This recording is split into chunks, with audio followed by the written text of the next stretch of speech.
Is rail lines today. The old Red Rattler has crossed the Harbour Bridge for the last time. For 60 years, the Red Rattlers have rumbled over the bridge. This very car led the first train across the harbour on the day the bridge was opened in 1932. Today, once again, car 3426 led the old Rattlers out for a final photo call. The time has come for them to be retired, but they've done an excellent job, but they've probably stayed on far too long. The Minister describes them as relics from the dark ages. Some of the carriages have served Sydney since electrified services began 66 years ago. They were called Red Rattlers because these old windows and shutters would clatter incessantly.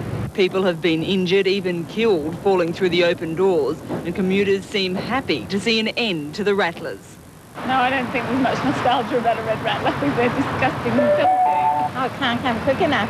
Just 8 Red Rattler trains will remain on Sydney's rail lines. Even they'll be gone by the end of the year. A few cars will go to museums, but the majority are being sold for scrap. Tony Rankin, 7 Nightly News.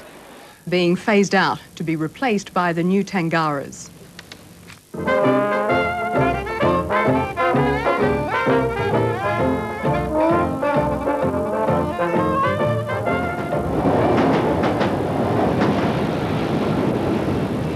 They've been part of Sydney's heritage since the 20s, but are rapidly becoming history themselves. Never again will the old Red Rattlers be seen in North Sydney.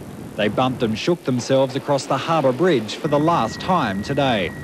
130 carriages will be taken off the track by Sunday, and the last 50 retired by the end of the year, all replaced by modern Tangaras. But there are those who remember the days when more than 1,000 Rattlers carried Sydney-siders from A to B. John Locke's father Charles was behind the wheel for the first crossing of the Harbour Bridge. He often said to me at that particular time they were considered to be amongst the best trains in the world. Tickets for that historic ride are still around. It cost 10 bob to get aboard. Charles Locke signed this one, so did bridge designer John Bradfield. Well, there's a lot of nostalgia attached to the Red Rattlers, but the reality is they've outlived their usefulness.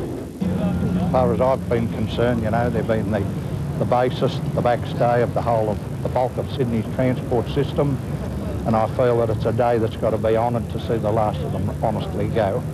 Honestly, they'll go to Redfern Yards, where a contractor will break most up for scrap. This is where Sydney's Red Rattlers will end their days. An elephant's graveyard for 60 years of train travel. The end of the